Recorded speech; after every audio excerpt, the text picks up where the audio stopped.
All right, welcome y'all. Happy Thursday, like I said. Good morning. Thanks for everyone for taking the time to be here, taking the time out of your day to hop onto this webinar with us. We're super excited for the 45 minutes ahead, and we hope that you'll find this content to be super insightful and applicable for you and your communities. So several housekeeping items before we dive in.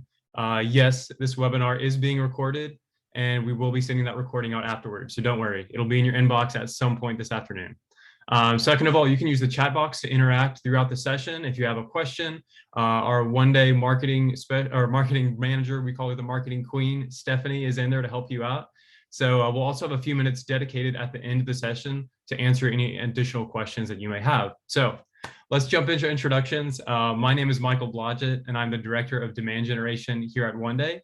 I've been on the One Day team for a little over a year now, and I'm so grateful to be part of the senior living industry. I'll be moderating this conversation today on leading with empathy in senior living with these two outstanding gentlemen, Bella Grove's CEO and co-founder James Lee, and One Day VP of Marketing, who's also my boss, Carter Severns. So James, I'm going to pass the mic over to you to introduce yourself. Hi, everyone. I'm James. I am also Michael's boss. We'll be sending him the notice later. Happy to be here on with you guys today. No big intro, just looking forward to having this conversation together. Yeah, hey everyone, Carter Severns. I'm the Vice President of Marketing at One Day. A little fun fact, I was the first marketing hire at One Day almost 2 years ago now.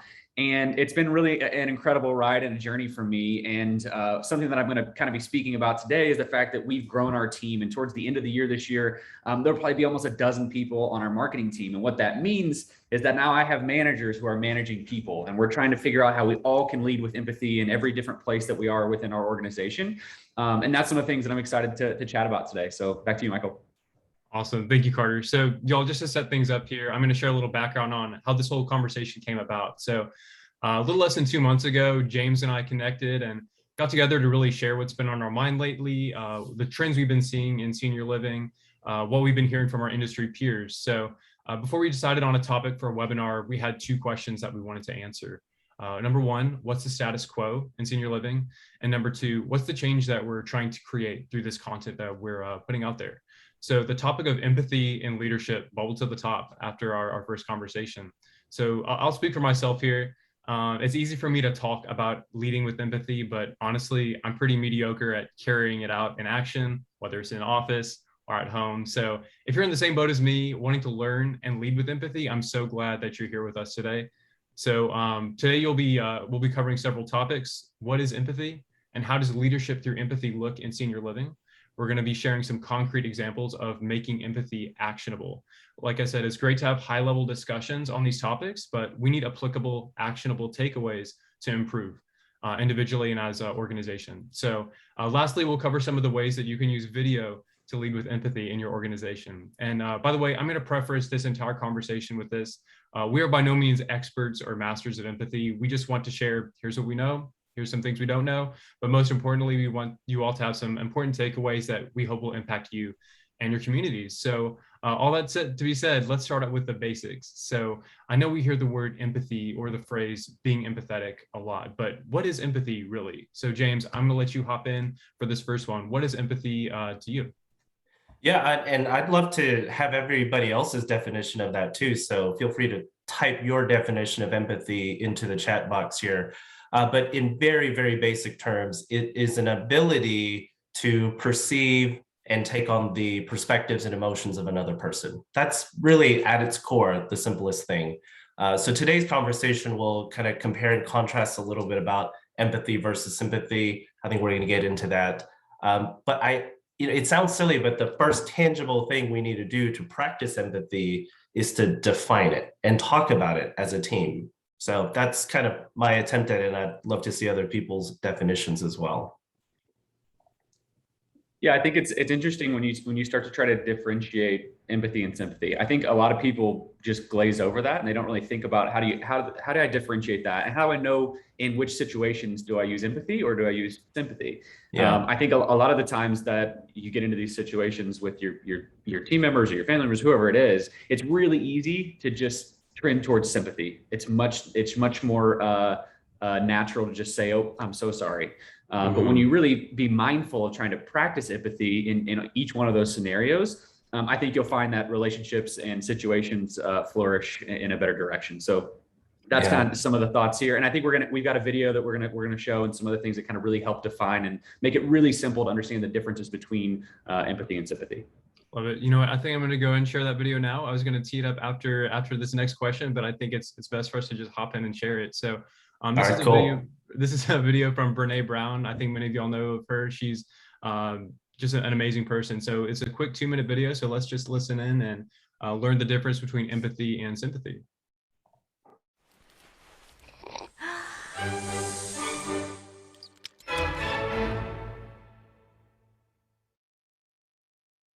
So what is empathy, and why is it very different than sympathy?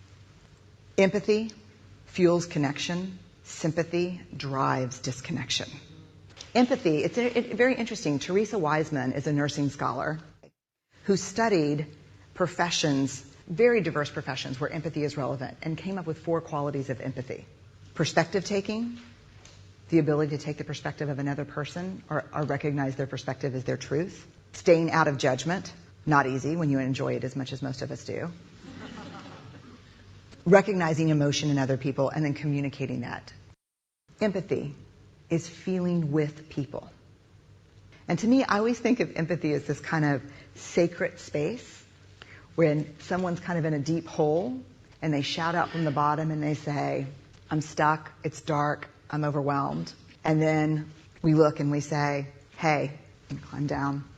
I know what it's like down here, and you're not alone. Sympathy is, ooh, it's bad,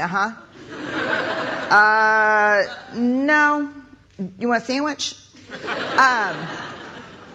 Empathy is a choice, and it's a vulnerable choice, because in order to connect with you, I have to connect with something in myself that knows that feeling.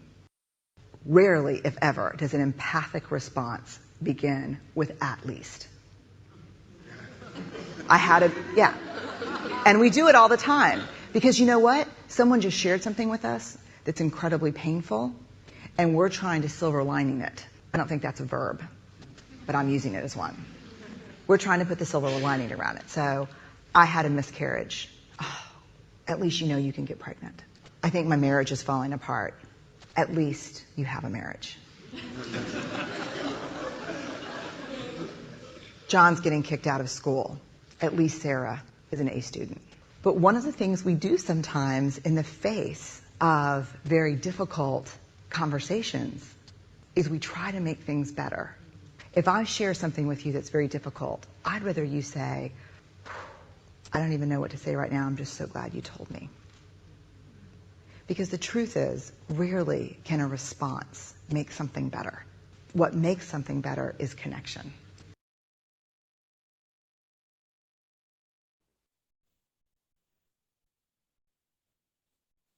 I'm on mute, sorry. The amazing video there. Love watching that. I think I watched it about a dozen times in the past year, and each time I feel like it resonates even more. So now that we have 5 ways of leading with empathy. The first one is accurately define it. So now we're moving on to the second question we have is, now that we set that foundation for what empathy actually is, how does it translate into leadership? So Carter, I'm going to throw it over to you first for this one. Yeah, so this is an interesting one, right? And I think this is something that if you could solve empathy in leadership at scale, you'd probably be worth millions and millions of dollars. It's really difficult to take the time to understand each one of your people, what makes them tick, how do they approach problem solvings, how do they approach difficult situations, what's their background. All of those things take time and effort and energy, and knowing exactly how each person responds in different situations takes a lot of time and takes a lot of effort.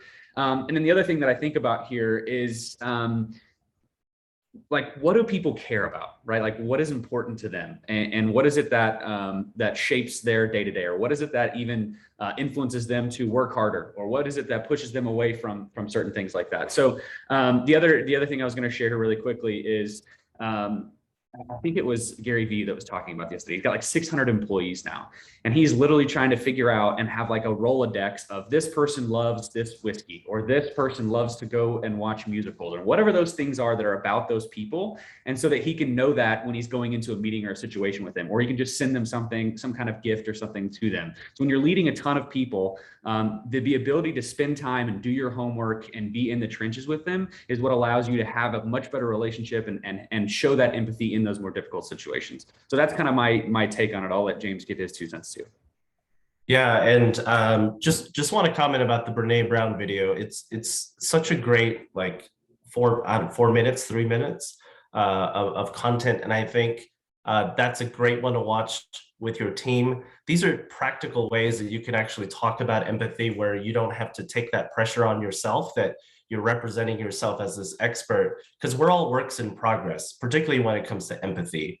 And I know it's weird identifying in any way with something that's like, how do you say like, oh, I'm really good at humility? You know, like it's a weird thing to say. And I think empathy kind of fits in that category. When you talk about it as a leader, you tend to put that kind of target on your back, right? When you say you stand for empathy and you mess up, as humans will, they're like, oh yeah, James talks about empathy all the time, but that was not an example of empathy. But that's kind of the point. When you're the leader and you put yourself out there and you say, this is what we're about, let's learn together. There's this great video from Brene Brown. Let's watch it. Or this recording, right? This recording of the one-day video that we're putting together, this would be a great thing to watch with your team as well. And I wanted to back up a little bit too, Michael, to how this came up in our conversation. You know, the whole status quo versus what are you trying to change? And I forgot where I read that, but it was basically about when you do presentations, if you don't know what the status quo is and what you're trying to change, not worth doing the presentation, right? So when you think about why is empathy talked about so much in society in general, but I think we're talking about it a lot in senior living, right? So here's another kind of participating opportunity here in the chat group. I'm curious as to why people think empathy is such a relevant and specific topic that keeps coming up in our industry. So, you know, I like people chatting in the chat box if you couldn't tell. So I have some thoughts on that, but I'll wait till we have a few responses here. Carter, I think, you know, when you talk about practical applications on your team and, you know, how do you do it at scale? $1 million question, right? But I think the only way to kind of get there is you're individually doing that with your team, and that you know, empathy, if it's a cultural norm, that means all the leadership pods are doing it within your organization, right? So what I think the way you get to scale is that you normalize empathy, and in order to normalize empathy, you got to talk about it all the time. So the higher you are in an organization, the bigger megaphone that you have, and you might as well use it for something like this. So I'll pause while I read, kick it back over to you, Carter. Yeah. So there's also something you said there, James, that I also think we add into that. So you said you have to talk about it all the time. I think you have to show it all the time. Mm-hmm. And I think that goes even further, right? Your actions speak louder than your words. And so I think when us as leaders, right, when our people on our teams or in other departments and other teams see that and see it in action, or see us taking the time to talk about it on a webinar, I think that gives people the confidence and the faith that, you know, they really are walking that walk, right? Mm-hmm. And I think that's the other thing that is kind of that undefinable thing about culture as a whole in, you know, in a community or in a company.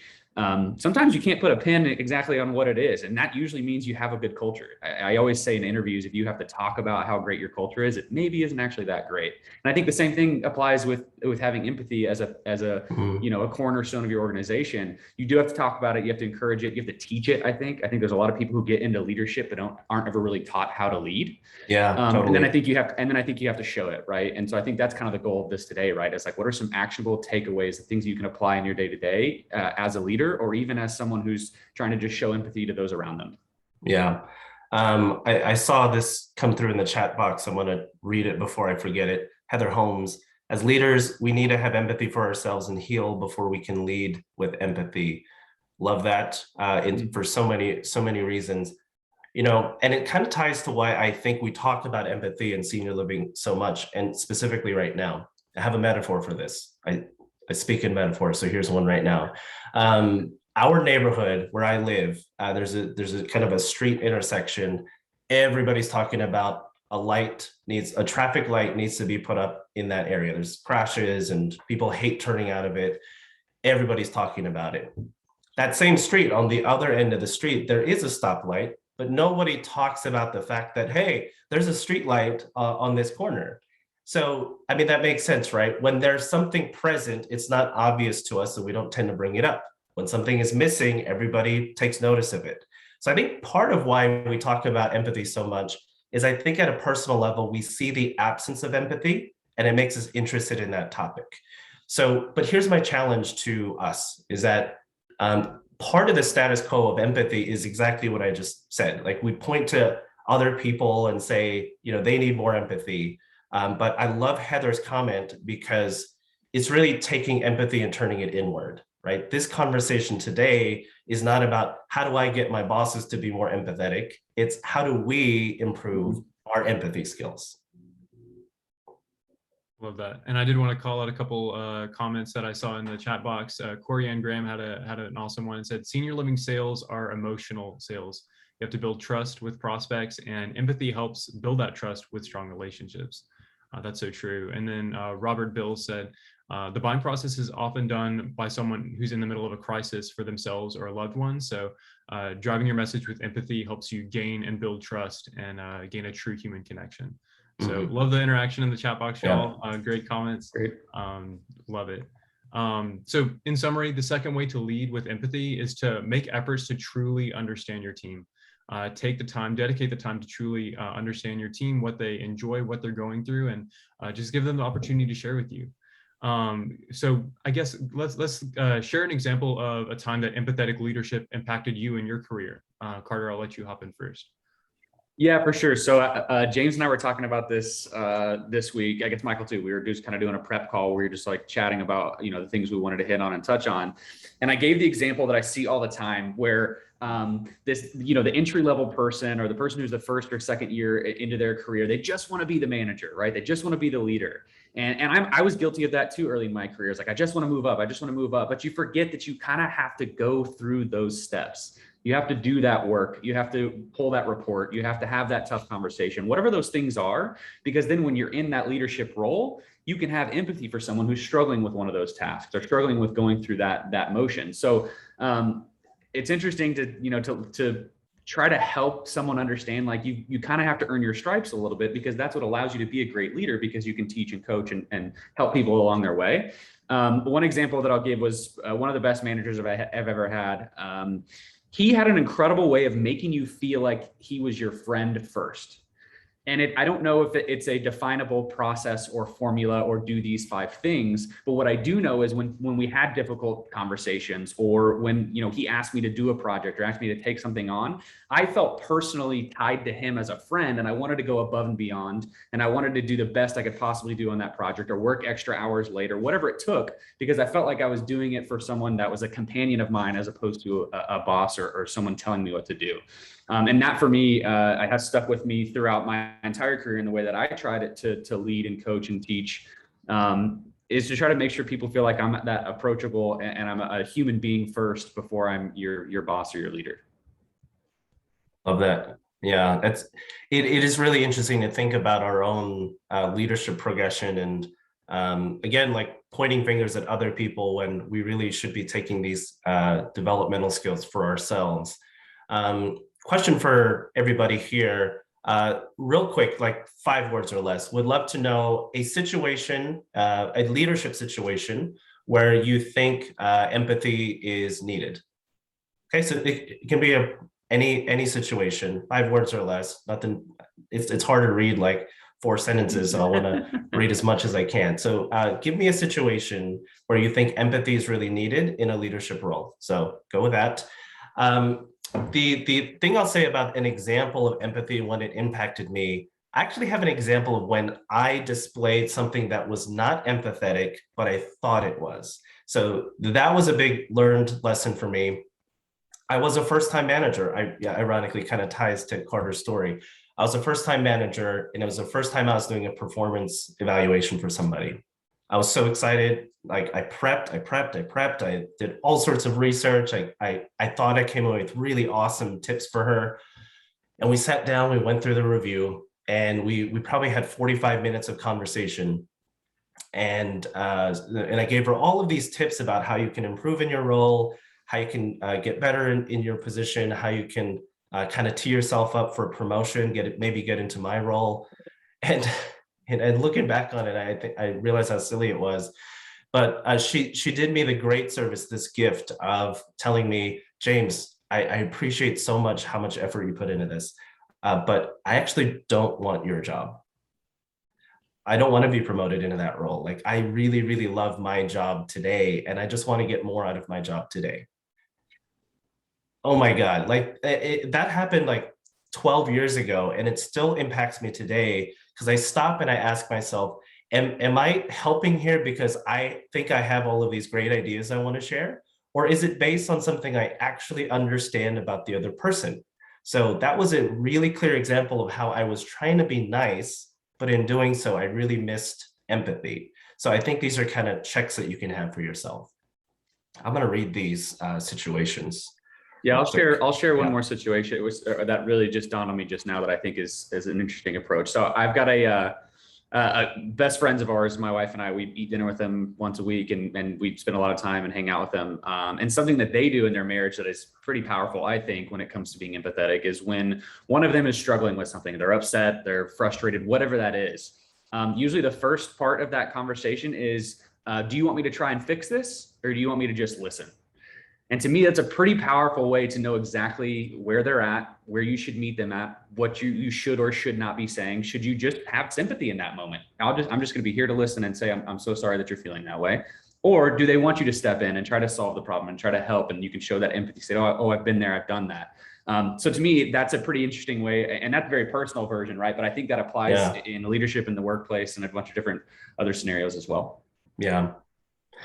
I'm reading these comments here about situations, leadership situations where empathy would be helpful and valuable. So, you can probably see the chat group yourself, but I'll just read off a few of these. Empathy is needed when domestic violence with a team member, someone made a mistake, burnout, childcare, schooling, understanding disabilities, mental health, grief, et cetera, et cetera. So the second example I have of where empathy made a difference for me, think about empathy in positive situations, right? Our natural response, as we can see in the chat group, is that we naturally think of empathy in tough situations. But I actually have an example of empathy when it was shown to me in a positive situation. So I was an executive director, about to be a first-time dad. So, sharing this with everybody, and everybody knew also that I was planning on taking about a 6-week leave from work to go be at home with my wife and kid. The expression of empathy in that situation from my team was so incredible. It was an outpouring of support, and not just, hey, we're happy for you, but like, hey, what can we do to make sure you feel like peace of mind when you're out of here? So like in the weeks leading up to my paternity leave, I mean, you would have thought, like, I don't know, I was never going to come back to work, because like every I was dotted, every T was crossed, and people were just so gracious about being proactive to make sure that I was going to be okay while I was out. I think we need to remember that empathy is not just for negative situations. Empathy is an all-time like necessary thing. And remember, empathy is just being able to perceive what's going on, right? The perspectives of another person, and to be able to take on their emotions. It's not always negative emotions that we have to take on. I think understanding the positive things that move us in our lives, that's as powerful of a situation where you can express empathy as obviously the other end of the spectrum as well. But that was my second story that I wanted to share with you guys. Awesome. Thank you, James. Well, let's transition a little bit and chat through real quick. How does leadership through empathy really fit into the senior living industry? And I think, James, you have some stats here from a study that you recently conducted that you might be able to share and might shed some light on that. So, James, I'll pass the mic to you. Yeah, I'll try to kind of quickly move through that. The basis of this was that as part of the Workforce Retention Committee for the Texas Assisted Living Association, we did a study basically about, and I think it was an exercise in empathy. So Charles Turner, the CEO of CARE, and I were teamed up together. And what we did was we created a survey and we sent them out to hundreds of caregivers. And we asked them directly, what's important to you? Because as an industry, we talk a lot about, we hypothesize about what's going to cause a shifting tide in workforce retention. But I don't see a lot of data from the perspective of caregivers, frontline employees. So we asked a whole bunch of questions about what's important to you, what's driven you away from companies, what's motivated you to take new jobs. And we got some really great information. The kicker was we asked the same set of questions to administrators, executive directors, and leaders from their perspective about the same exact conditions. If you're interested in this report, I'm happy to share it. But you can probably imagine we had a lot of surprises. We found a lot of surprises. So for example, employers listed disrespect from management as a pretty low factor as a reason that caregivers leave their positions. It was like middle of the pack or lower. Other than pay, it was the highest category that employees said was the reason that they left organizations. So, I mean, that, like, when you see these responses, we called the report a tale of two perspectives, because that's really what it was. To me, we could have retitled that empathy, right? The gaps in empathy. So empathy for me is the effort to try and understand your workforce, not just at an individual level, but you got to study your team, and they'll give you the information if you ask. Love that. Carter, you have anything you wanted to share here on top of that? Well, I didn't conduct a study because I'm not as legit as James is, but I did read a Forbes article, if that counts for anything. There was an article that came out that I think we've all probably seen on LinkedIn or being passed around that's just talking about how empathy and leadership is one of the most critical, parts of being a leader, right? And so there's the effects of stress, and I've seen people type in here about mental health and all these kind of things. And I think what we're seeing in senior living specifically, but beyond that, and it's shown in this report that we also can share if anybody wants the URL to it. But what we're seeing is that there's a shortage in the workforce, and then you've got people who are being overworked and are heading towards burnout, or you've got people who have a ton of things going on in their personal lives outside of work, right? That could be impacting their situation in a myriad of different ways. And every single place you turn, a leader who has empathy in those situations is how you maintain that relationship with them, but it's also how you keep people working. It's how you keep them there, and you get more out of them when you provide that for them. So I can't remember the stats, Michael, maybe, oh, there they are. I just found them. So the one that caught your eye, James, was innovation. Yeah. So when people reported their leaders were empathetic, they were 61% compared to only 13% felt that they could be more innovative and have more innovation in their role, which I think, James, your point is something that we're seeing, affecting the senior living industry as a whole is a lot of innovation, a lot of change over the past, 18, 24 months. Yeah. We talk about how do we infuse and encourage more innovation in our industry. Yeah, that's a pretty big difference. 61% of your workforce saying we feel like we can be innovative when you work for an empathetic leader, to 13% if you don't report that you have an innovative leader. That's like half your workforce, right? Imagine half of senior living, being able to be innovative versus not. And the factor there is not creativity or ideas or access to resources. It's whether or not your leader is good at empathy. That really struck me. I think that was a powerful stat. Yeah, thanks for sharing that, Carter. That was a big one that really stuck out to me also. So y'all, for the sake of time, we're going to transition a little bit from now that we've defined empathy, covered how it applies to leadership, walk through how it translates into senior living. Let's cover the actions you can take to practice empathy. So great leadership requires action at the end of the day, and people trust leaders and feel a greater sense of engagement and commitment when there's an alignment between what the leader says and does. So as I said before, it's super easy to talk about empathy. just conversationally, but in reality, it can be a struggle to apply it in action. So what are some actionable ways to practice empathy? James, I'll toss it over to you. Yeah, I think so. We have one slide for this, I think, entire conversation. So this is the one we chose. I think it sounds really simple, but a way to build your empathy skills is build your emotions vocabulary. This is something, I learned a while back, and it's still something I try to be better at myself. But when leaders tend to not have a rich vocabulary when describing emotions, we default to happy, sad, angry, and those may be relevant situations, of course. There's that children's movie. Somebody will surely know the name of it. Inside Out, right? Inside Out. Yeah, there you go. So, you've got grief and joy, all of that. Those are core emotions, but there's so much nuance. This is a small screen, but I'm going to try to pick out some examples. If somebody is fearful, for example, and you as a leader are doing a performance evaluation on an employee, and they tell you, I'm feeling a little scared, I'm a little fearful of what's going to happen. If there's a pretty big difference, so go to the outer end of this vocabulary wheel. There's a big difference between feeling worried and feeling inadequate, right? Or feeling exposed.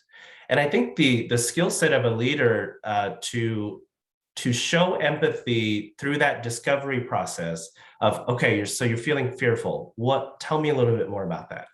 Well, what I'm really feeling is I'm feeling a little bit insecure. Okay, unpack that for me a little bit. What's making you feel insecure? Being able to get to the nuance of how somebody is feeling lets you, more accurately respond to their situation. So practical tip, you can literally just Google emotions vocabulary and find references like this. Increase your vocabulary. It's a great building block for emotional empathy. Love it. And yeah, that was a third way to lead with empathy, is to really work on increasing your emotional vocabulary. So the fourth way to lead with empathy that we have here is leading with emotional intelligence. So what does that mean, and what does it look like in action? So James, I'm going to ask this one to you also. Yeah. Emotional intelligence. Part of, and this can almost tie back into the previous one. For example, cognitive empathy versus emotional empathy. Why should we know the difference? Well, the difference, cognitive empathy, is being able to take on the perspective of somebody else, right? Perspective taking. Brene Brown, that was her number one thing on her video.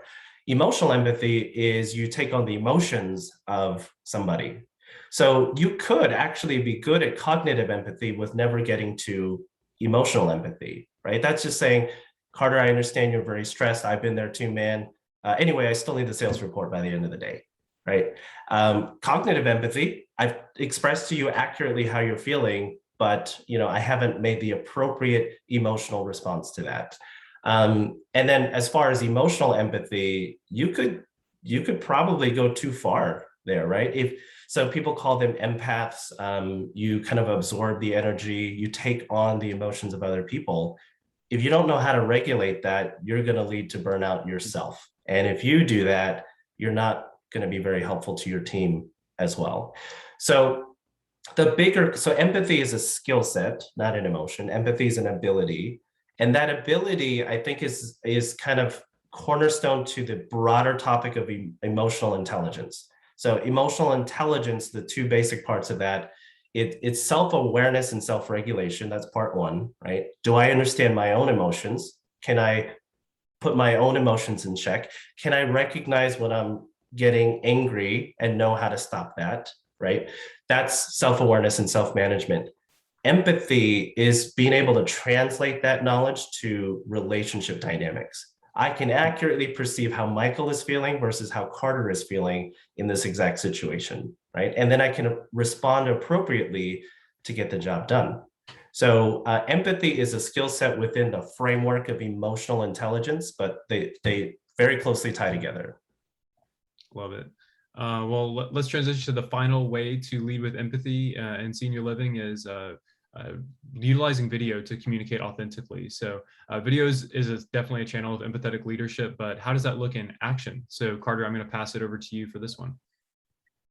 Yeah, so this is an example that I always give of a very, very practical, right? So if someone is looking for a community to move into and there's 5 in their neighborhood or in their local area that, check whatever boxes they have, and they go on the website of all 5, they fill out the form, and 4 of them respond with a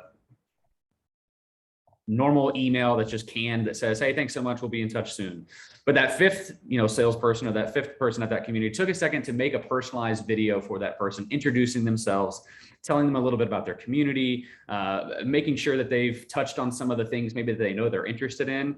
You immediately in that moment have taken the extra steps to set yourself apart, but also to create a human connection, to show your emotions. Or I think some things that get lost so much in a voicemail or a text message or an email is body language. When you don't get to see the way that someone's talking to you in their facial expressions and the way that they're communicating, it totally changes that message.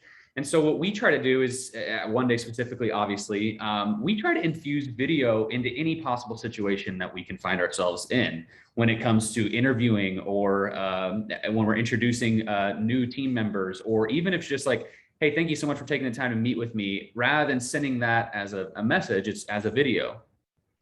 We also do it, Michael did it last week where we interviewed someone, and after the interview, we used video to follow up with them. And we talked about, hey, it was so great to talk to you about X, Y, and Z. We would love to do next steps with you. And there's just the ability to do that in a very real, personal way via video. So it also, I think, in a more practical use case, right? When you're communicating with your team members and you aren't in the same room, the ability to use video to show vulnerability or to show your emotions or even authenticity, that's just a huge advantage, I think, in the way that human beings communicate in a more visual way than just text or email. So I'll let James kind of share some more on his thoughts too, but just wanted to share that is something that we really encourage everyone on our teams, all of our partners, all of our customers, is like, where can you use video in a place that would be more impactful than just a text or an email or a voicemail or call. Love that, Carter. James, we'd love to hear some of the ways that you use video One Day specifically in your organization. Yeah, so video to me it's the ultimate test of empathy and whether or not you're doing it. Because if you think about empathy, it's really perceiving, what's going on live in front of you through dialogue and connection. So the use of video for empathy, to me, that gets to like extra credit level for somebody. And I think this is a way we can also illustrate the difference between empathy and just being nice. So there's a lot of people will kind of conflate the two, confuse the two. So if you got a video, so if I said, hey, Michael, this is James. We're so excited that you're going to be joining us at Bella Groves. We're all eager to meet you on your day 1. Hope you have a restful weekend. Can't wait to meet you on Monday. Great video. I would love to receive that. Is it empathy, right? You can be nice, but the question is, what is the emotional response to the perspective that I took on, right? And the perspective taking is missing. It's just a general, like, we're happy you're joining the team, right? Compared to what if I said, hey, Michael, still the same level of enthusiasm. Hey, Michael, we're really excited to have you here on day 1 on Monday. Listen, I wanted to tell you real quick that I appreciated hearing from you that you're a little bit nervous about this because this is a first-time leadership role for you, and I understand how critical this is for you. So listen, I prepared a few extra things that I'm going to add into your orientation that speak about leadership skills. So can't wait to share that with you. Have a great weekend. See you on Monday, right? Small difference, but one is just nice and one is nice plus empathetic because you're reflecting your understanding of their perspective. So I think video is always a great way to connect for all of the reasons that Carter said. I would say add the little bit. If you couldn't send that same message to a different employee, then it's probably empathetic because you've got something very personal in there. Love that. And let's go ahead, Carter. You had something to No, share. I think you were probably going to transition there, but there's really something to be said there about generic versus personalized communication, right? So, the example, the 4 out of 5 that I gave, if, when they filled that out, you knew that, it was really important to them that they love to cook, whatever those things are. Go into the kitchen and say, hey, I know you love to cook. I also love to cook and I wanted to introduce you to our chef. And you get to use that medium of video to make that a very personalized communication or outreach, as opposed to something that's just, you know, a little bit more generic or that doesn't really put you in their shoes. Love that. Before we open up for questions at the end, James, do you have any examples of ways that you've used video in your community or just in your career so far with, and you've seen direct results from it? Yeah, you know, I think most of us tend to use it in a sales capacity. I'm trying to transition more to using it for internal, like HR team leadership type things, also content strategy from a marketing perspective. But from a sales perspective, I think it's yeah, there's a lot of practical examples of doing exactly what Carter and I talked about, personalizing a message. You know, we all know the generic sales phone call voicemail version of this, which is, hey, Carter, this is James checking in with you, seeing if anything's changed, call me if you need something. Blah, who's going to respond to that, right?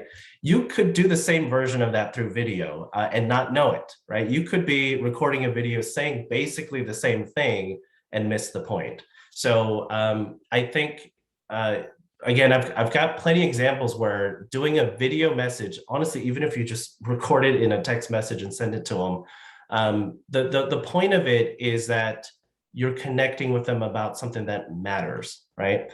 So sometimes having that kind of call to action, you know, our brains, especially in sales, are wired to move, advance to the next step, get an agreed upon next step. And I'm not saying forgo that. So if your sales trainer is on the call with you right now, they'll have a chat with you after. But sometimes, you know, especially through video, which is one-way communication, all you really need to get across is, I understand you, right? And if you've done that, the call to action is implicit, right? They're going to want to connect with you. So I would say trust in your trust, and the sales follow-up will happen. Love that. Awesome. Well, in summary, yeah, it's treating your people, your employees as human beings, everyone you interact with as human beings, and whether you're communicating on a personal level, just building that trust. And this has been really helpful, y'all. I really appreciate y'all taking the time, and we're officially at 44 minutes past the hour, and the time just flew by. Yeah. I felt like I was speaking really fast too. Well, huge shout out to James and Carter for sharing their thoughts and insights on this topic of leadership through empathy. So if any of y'all want to stick around, we can answer a few questions y'all might have. So we'll open up the floor for any questions you may have. Yeah. And I see, I have to say hi real quick. Lynn Thorne, sales trainer. We were sales trainers together back at Emeritus back in, I don't know, 2013. So hi, Lynn. Sorry I can't see your face, but lovely to see you. That probably disrupted the flow of questions. Sorry. Oh no, you're good. You're good. Looks like just a lot of thank yous in the chat, which is just fine too. So looks like one question came in. One moment. Oh, thank you for your information. Awesome. So great, y'all. Well, there are a lot of questions in the chat of where can I access the emotional vocabulary pinwheel? Where can I see the report? Where can I watch this webinar later? Don't worry, y'all. We'll be sending out all that information in a follow-up email this afternoon in your inbox. And we'd encourage you, if there was something you learned today that you thought was insightful or a light bulb moment, share it with someone on your team. Share it with someone that you work with. So yeah, thanks y'all for joining, and we'll see y'all next time. Y'all have a wonderful day. Thanks, everyone. Thanks, y'all.